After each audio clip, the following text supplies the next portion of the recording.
हम स्टार्ट करेंगे डेप्रिसिएशन से। तो ये ध्यान में रखिएगा, सबसे पहले मैं आपको पढ़ाऊंगा डेप्रिसिएशन की कॉस्ट ऑफ मशीन।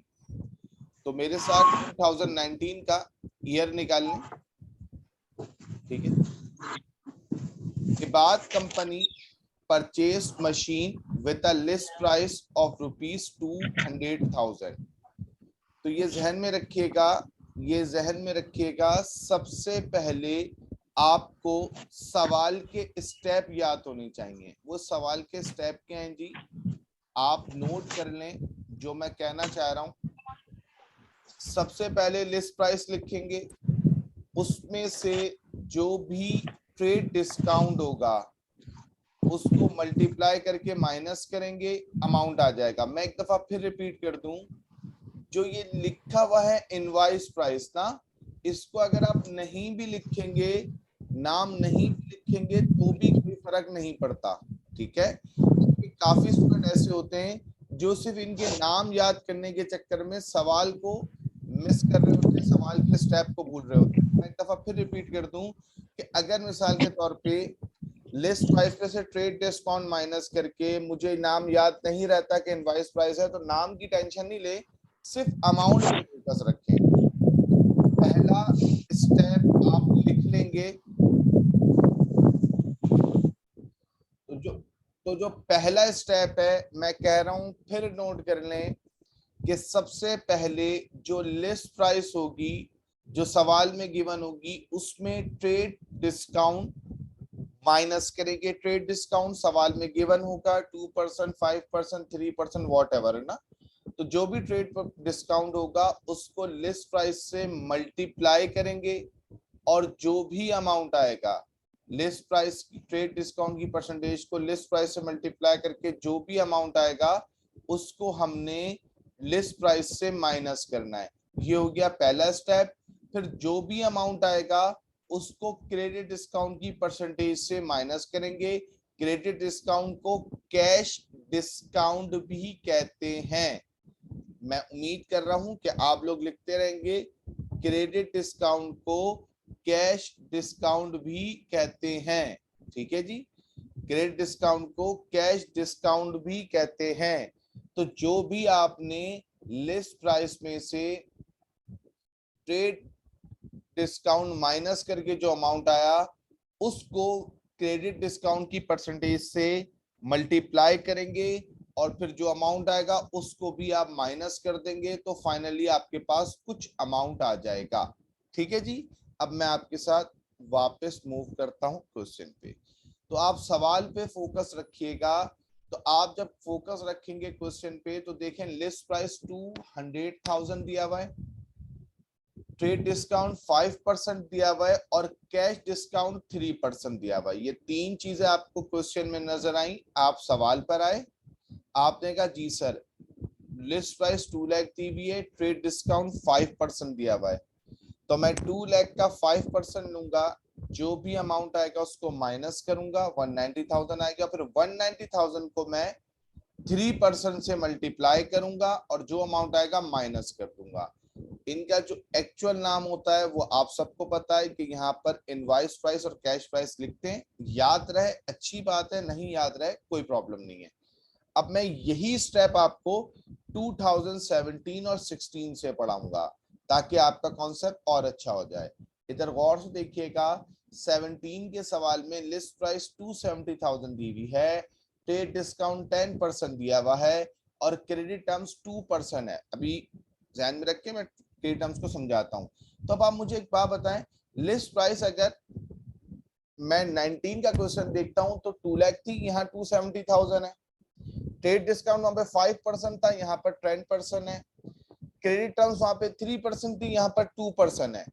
अब ये जहन में रखिएगा, ये जहन में रखिएगा, ये जो 2/10 और n/30 होता है, इसमें जो न्यूमरेटर वाला अमाउंट होता है वो डिस्काउंट रेट को, क्रेडिट डिस्काउंट को शो करता है और जो डिवाइड में डिनोमिनेटर में होता है नंबर वो बेसिकली शो करता है days for payment. It means के हमें 10 दिन में पेमेंट देनी है तो हमें 2% डिस्काउंट मिलेगा और 13 डेज में तो पेमेंट देनी लाजमी है तो फिर डिस्काउंट कोई नहीं मिलेगा। तो याद रखिएगा सिंपल सा, जो पहला 2/10 का जो पहला नंबर होगा वही हमारा क्रेडिट डिस्काउंट होगा। अब आप मुझे बताइए, लिस्ट प्राइस होगी 270,000, ट्रेड डिस्काउंट हो गया 10% और क्रेडिट टर्म्स हो गई 2%। मैं एक दफा फिर रिपीट कर दूं कि ये जो सवाल में पहला नंबर है 2/10 n/30, इसका मतलब होता है, चाहे तो आप लोग लिखते रहें कि जो फर्स्ट नंबर होगा, आप चाहें तो लिखते रहें कि जो फर्स्ट नंबर होगा 2/10 का जो फर्स्ट नंबर होगा उसका मतलब होगा डिस्काउंट रेट। जो फर्स्ट नंबर होगा उसका मतलब होगा डिस्काउंट रेट। 2/10 में जो फर्स्ट नंबर होगा उसका मतलब होगा डिस्काउंट रेट।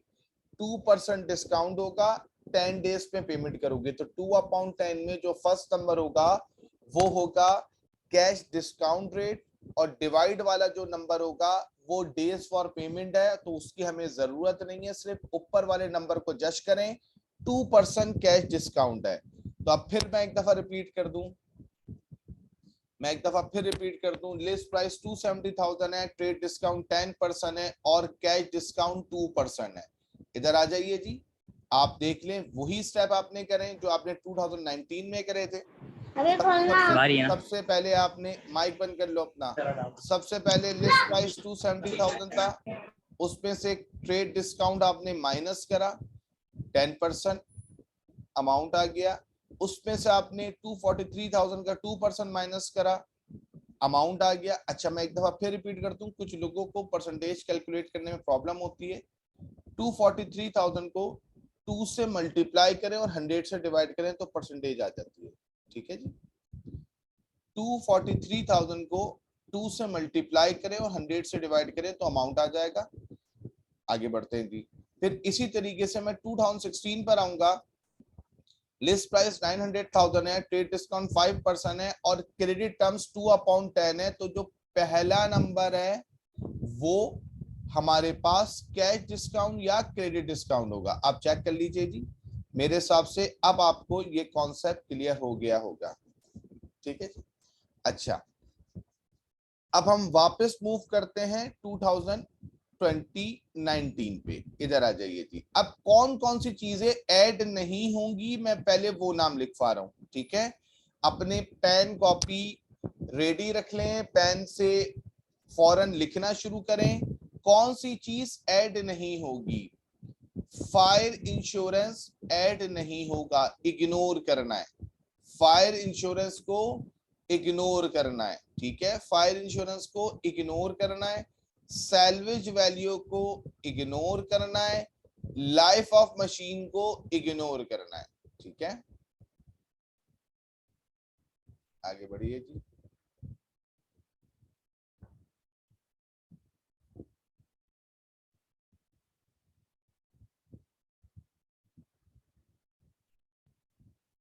इधर देखिए जी,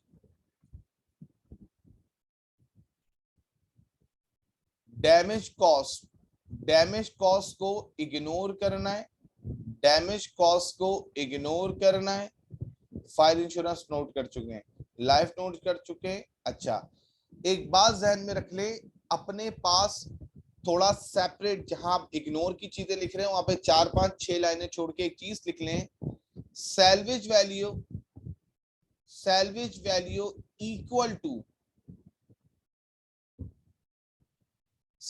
value equal to expected sold amount after useful life. मैं इधर भी लिख देता हूं, expected sold amount after useful life. ठीक है, इसको सैल्वेज वैल्यू भी कहते हैं, स्क्रैप वैल्यू भी कहते हैं। अगर आप जल्दी जल्दी नहीं लिख पा रहे तो आप इसका अभी स्क्रीनशॉट ले लें, बाद में लिख लीजिएगा। ठीक है, मैं एक दफा फिर इसको हाईलाइट कर दूं, expected sold amount useful life is equal to salvage value equal to scrap value. ठीक है जी, आई होप आपने लिख लिया होगा। अब हम मूव करते हैं आगे। अच्छा, जिसको इग्नोर करना है हम आगे बढ़ते हैं। अब हम इधर आ जाते हैं ना, इधर देख लें। फायर इंश्योरेंस आपको पता है इग्नोर करना है, सैल्वेज वैल्यू इग्नोर करनी है, लाइफ इग्नोर करनी है। ठीक है, अच्छा एक चीज और लिख लें, एक चीज और लिख लें, फाइन। ठीक है ना, वो अभी आप आगे पढ़ेंगे। 2015 को मैं उसको लास्ट में पढ़ाऊंगा, सिर्फ मैं भी आपको सिर्फ दिखा रहा हूँ, उसको मैंने अलग से पढ़ाना है। ठीक है, ट्रांसपोर्टेशन फाइन, इसको भी इग्नोर करना है, ट्रांसपोर्टेशन फाइन को भी इग्नोर करना है, और रिपेयरिंग डैमेज कॉस्ट को भी इग्नोर करना है। मैं फिर रिपीट कर रहा हूं, ट्रांसपोर्टेशन फाइन को भी इग्नोर करना है, और रिपेयरिंग ड्यूरिंग डैमेज भी, रिपेयरिंग दी डैमेज कॉस्ट को भी इग्नोर करना है। अब मैं दोबारा कॉस्ट पर आ गया हूं, गौर से देखिएगा, गौर से देखिएगा। आपने अब तक सिर्फ और सिर्फ कॉस्ट पढ़ी है, जिसमें आपने ये चेक किया है कि लिस्ट प्राइस, स्टेट डिस्काउंट और कैश डिस्काउंट को कैसे मैनेज करना है। जिस चीज को इग्नोर करना है उसको मैंने इग्नोर कर दिया। अब जो भी चीजें बची हैं वो सब ऐड होंगी। इग्नोर वाली चीज रेड, रेड से आपके पास हाईलाइट हुई है, इसको आपने देखना नहीं है। तो आपके पास क्या चीजें बची, insurance in transit, freight in, wash paid, installation charges, और कोई चीज नहीं है। तो जो चीज आपने ऐड करनी है आप उसको यहाँ ले जाएं। अच्छा देखें जी, हम प्रेजेंटेशन पे बहुत काम करते हैं, इतना भी परेशान होने की जरूरत नहीं है। अब कोई क्या है कि सर मैं तो प्रेजेंटेशन के चक्कर में ही सवाल का कचूमर निकल जाता है मेरा, कि मुझसे सवाल ही हल नहीं होता, कि मैं प्रेजेंटेशन के चक्कर में बैठा रहता हूँ। आप डायरेक्ट लिखें इसको, आप प्रेजेंटेशन के चक्कर में ना पड़े, आप डायरेक्ट ऐड कर दें। ठीक है, तो क्या करा आपने, आपने लिस्ट प्राइस में से ट्रेड डिस्काउंट माइनस की, नाम भी उड़ा दें, नाम भी लिखने की जरूरत नहीं है। लिस्ट प्राइस में ट्रेड डिस्काउंट माइनस किया, जो अमाउंट आया उसमें से आपने कैश डिस्काउंट माइनस कर दिया, जिसको क्रेडिट डिस्काउंट भी कहते हैं। उसके बाद आपने कैपिटल एक्सपेंडिचर के बजाय भी आप अदर एक्सपेंडिचर लिखते। ठीक है, अदर एक्सपेंडिचर, और जो जो नाम आपको ऐड करने वो लिख दिए, क्योंकि जो ऐड नहीं करने उसको तो इग्नोर में आपने इग्नोर कर दिया। मैं फिर कह रहा हूं, इसका स्क्रीनशॉट लेने आप लोग, ताकि आपके पास एक सिंपल प्रेजेंटेशन भी आ जाए ना, ताकि, क्योंकि समटाइम्स लोग सिर्फ प्रेजेंटेशन की वजह से कंफ्यूज हो रहे होते हैं। ठीक है, मेरे ख्याल में मैंने बहुत सिंपल प्रेजेंटेशन कर दी है। ठीक है, इसको भी मैं फिर वही मेंशन कर देता हूँ कोने पे, ताकि किसी को प्रॉब्लम ना हो। अब देखिए मैंने एक ही जगह सारे लाइन से चीजें कर दी, किसी को परेशानी नहीं होगी। अब बहुत सिंपल प्रेजेंटेशन कर दी है। ठीक है जी, स्क्रीनशॉट आई होप कि आप सबने ले लिया होगा। अब हम मूव करते हैं आगे, तो हम वापस देखते हैं। ये ध्यान में रखिएगा, ये जो मैं आपके सामने लिख रहा हूँ, ये विदाउट प्रेजेंट, अगर आप सिंपल प्रेजेंटेशन भी देंगे और अमाउंट सही होगा तो इंशाल्लाह अल्लाह के हुक्म से नंबर पूरे मिलेंगे। देखें जी, डेप्रिसिएशन का आप 2021 कर लें तो आपकी मेरे हिसाब से कॉस्ट कैलकुलेशन तो 100% कवर हो जाएगी। देखें जैसे सवाल में आपको कॉस्ट ऑफ मशीन दिया हुआ है, लाइफ दी हुई है और स्क्रैप वैल्यू दी हुई है, और ये ध्यान में रखना है कि आपने आपने मशीन खरीदी है मई 1 में और ईयर एंड हो रहा है आपका December 31। ठीक है, तो ये डेट भी ध्यान में रखनी है। अब कॉस्ट मैंने आपको चेक करा दी, लाइफ चेक करा दी, स्क्रैप वैल्यू। पहला मेथड है स्ट्रेट लाइन, चेक कीजिएगा जी, फार्मूला आपके सामने मौजूद है, cost minus salvage value divided by life. सवाल में कॉस्ट भी दी हुई है, सैल्वेज वैल्यू भी दी हुई है, लाइफ भी दी हुई है, दोनों को माइनस करें, 10 से डिवाइड करें, आपके पास अमाउंट आ जाएगा डेप्रिसिएशन एक्सपेंस का साल का। अब ये बात ध्यान में रखनी है कि आपकी जो परचेज डेट है वो ये डेट है। ठीक है जी, परचेज डेट आपकी ये है और December 31 तक जाना है, तो मई से दिसंबर तक आपके पास जो मंथ है वो कितने मंथ है, 8 मंथ है। तो 8/12 करेंगे किस अमाउंट को, 30,000 को। तो आपके पास 20,000 आ जाएगा और नेक्स्ट ईयर का कंप्लीट आएगा। मुझे नहीं लगता है कि इसमें कोई मुश्किल बात है। अच्छा जी, फिर हम नेक्स्ट मेथड में चलते हैं, वर्किंग आवर्स मेथड। अच्छा, ये ध्यान में रखिएगा, वर्किंग आवर्स मेथड में टोटल आवर्स चाहिए। चेक कर लीजिए जी, वर्किंग लाइफ जो है मशीन की वो कितनी है, 25,000। कॉस्ट भी गिवन है, लाइफ भी गिवन है। मैंने आपको चेक कर दिया और मैंने यहाँ पे मेंशन भी कर दिया जो जो चीजें आपको गिवन है ना। कॉस्ट गिवन है, स्क्रैप वैल्यू गिवन है और वर्किंग आवर्स गिवन है एस्टिमेटेड। फार्मूला चेक करें, कॉस्ट भी पता है 425,000, स्क्रैप वैल्यू भी पता है 125,000 और एस्टिमेटेड वर्किंग आवर्स भी पता है 25,000। आपने वैल्यूज में पुट करा और डिवाइड कर दिया, सिंपल अमाउंट आ गया। इस मेथड में और यूनिट प्रोडक्शन मेथड में डेट का कोई इशू नहीं होता, तो डेट को इग्नोर करते हैं। 2019 में आपने वर्क काम करे हैं, वर्किंग आवर्स है 2000 और 2020 में है 4000। तो याद रखिएगा इसके दो फार्मूले लगते हैं। पहले आप निकालते हैं डेप्रिसिएशन पर आवर, फिर जो डेप्रिसिएशन पर आवर होता है उसको ईयरली आवर से मल्टीप्लाई करते हैं। चेक करें अपने पास सवाल में कि 12 जो डेप्रिसिएशन पर आवर आपने निकाला है 2019 में 2 आवर्स आपने काम करा है तो वो 2000 से मल्टीप्लाई होगा, और 2020 में आपने 4 आवर्स काम करा है तो वो फिर 4 आवर्स से मल्टीप्लाई होगा। सिमिलरली मैं आपको यूनिट प्रोडक्शन मेथड का डाटा बताता हूं, तो वहां पर आपके पास मौजूद है 75,000 यूनिट और 2019 के यूनिट 6,000 मौजूद हैं और 2020 के 14,000 यूनिट मौजूद है। ईयर यहाँ पे मेंशन है, ठीक है। मैंने ग्रीन कलर से हाईलाइट करके आपको डाटा भी हाईलाइट कर दिया ताकि परेशानी ना हो। इधर देखिए जी, फिर मैंने यहाँ पे सारा डाटा मेंशन करा, ठीक है, सारा डाटा मैंने मेंशन करा। वही फार्मूला है जो आपने वर्किंग आवर्स में याद करा, सिर्फ फर्क ये है कि यूनिट्स की जगह आवर्स आ जाएंगे। वैल्यू पुट करें, ठीक है जी। कॉस्ट मौजूद है, सैलवेज वैल्यू मौजूद है, लाइफ यूनिट मौजूद है। आपने वैल्यू पुट की, सॉल्व किया, 54 आ गया पर यूनिट। इसमें भी दो फार्मूले यूज होंगे जैसे वहां था, बस सिर्फ फर्क क्या है, यूनिट की जगह आवर्स आ गए, आवर्स की जगह यूनिट आ गए। डेप्रिसिएशन पर यूनिट 4 है। 2019 में 6,000 यूनिट्स बनाए तो 24,000 और 2020 में हमने 14,000 यूनिट बनाए तो ये अमाउंट आ गया 56,000। अब ये बात जहन में बिठा लें, ये बात आप लोग जहन में बिठा लें कि इस मेथड में भी डेट का फड्डा नहीं है।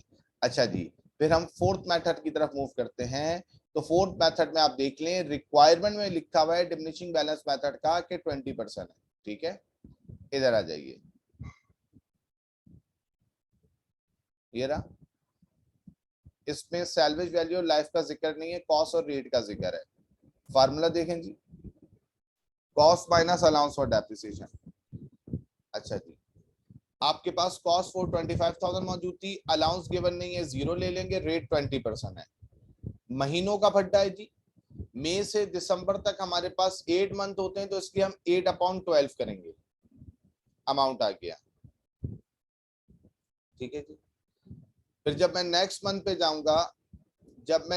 पे जाऊंगा, तो कॉस्ट तो 425,000 ही रहेगी।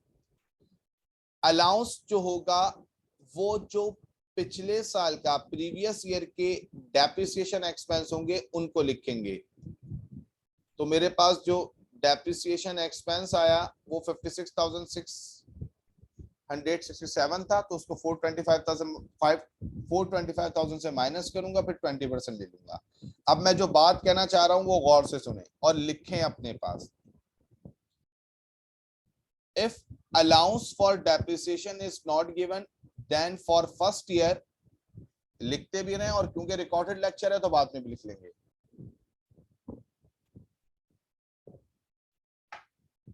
If allowance for depreciation is not given,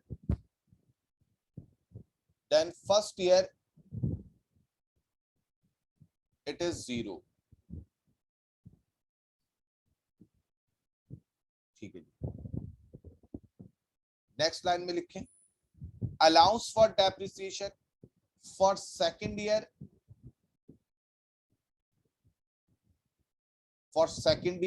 calculation, allowance for depreciation for second year calculation equal to first year depreciation। यानी कि जब आप सेकंड ईयर के फॉर्मूले में जाएंगे तो अलाउंस की जगह क्या रखेंगे, अलाउंस की जगह आप रखेंगे फर्स्ट ईयर का डेप्रिसिएशन एक्सपेंस। मैं फिर रिपीट कर रहा हूं, for second year depreciation calculation allowance becomes first year depreciation. अब लास्ट लाइन लिख लें for third year depreciation, for third year depreciation. मिसाल के तौर पे मुझे तीसरे साल की डेप्रिसिएशन निकालनी होती 2021 की, फॉर थर्ड ईयर डेप्रिसिएशन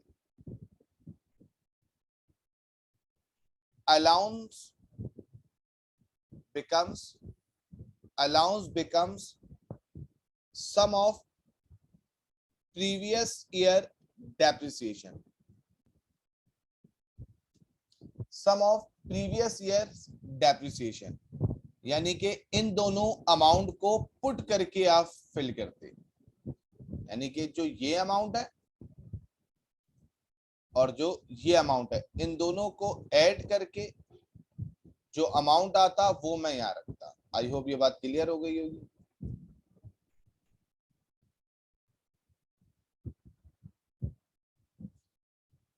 अच्छा जी, और एक और बात भी ध्यान में रखिएगा कि जो मंथ का फड्डा होता है वो सिर्फ पहले साल में होता है। फिर आप आ जाए जी फौरन इसकी एंट्रीज पे। एंट्रीज में कहता है जी एडजस्टिंग एंट्री बनाओ 2019 की स्ट्रेट लाइन मेथड से और 2020 की क्लोजिंग एंट्री बनाओ वर्किंग आवर्स से। सबसे पहले तो आप अपने पास लिख लें, ये एडजस्टिंग एंट्री होती है जी, depreciation expense debit allowance for depreciation credit, ये आपकी एडजस्टिंग एंट्री है जी।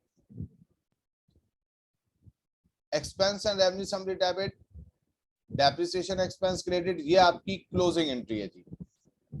ठीक है, इसका ताल्लुक कहीं पर भी चेंज नहीं होगा मेथड से।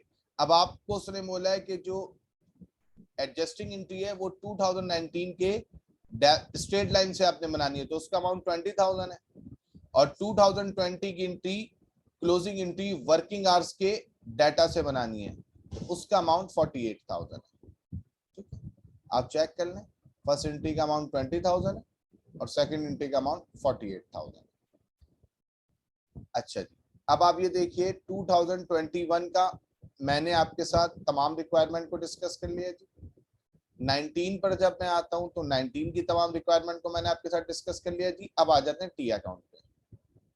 टी अकाउंट उसने 2016 का मांगा है, तो अब ये ध्यान में रखें, अपने पास नोट करके रखें जो फर्स्ट ईयर का डेप्रिसिएशन था। और देख लें जी, जो मैंने अभी आपको अलाउंस फॉर डेप्रिसिएशन वाली लॉजिक की थी, मैं एक दफा फिर रिपीट कर दूं। पहले साल में अलाउंस 0, जो पहले साल का एक्सपेंस था वो दूसरे साल का अलाउंस बना 38812, दोनों साल का डेप्रिसिएशन एक्सपेंस ऐड करा 38812 प्लस 42047 80859, वो थर्ड ईयर के लिए डेप्रिसिएशन एक्सपेंस बना। तो ये मेरे ख्याल में एक अच्छी बात हो गई, आपने यहाँ पे इसको कवर कर लिया। ठीक है, आपने इसको यहाँ पे कवर कर लिया 2019 में। अब टी अकाउंट मांगा है 2016 का। सवाल की रिक्वायरमेंट चेक कर लें। 2016 का उसने आपसे बोला है कि डेप्रिसिएशन एक्सपेंस कैलकुलेट करें, अलाउंस फॉर डेप्रिसिएशन 2016 का चेक कर लें दी। वो बोल रहा है मशीन अलाउंस फॉर डेप्रिसिएशन 2016 का।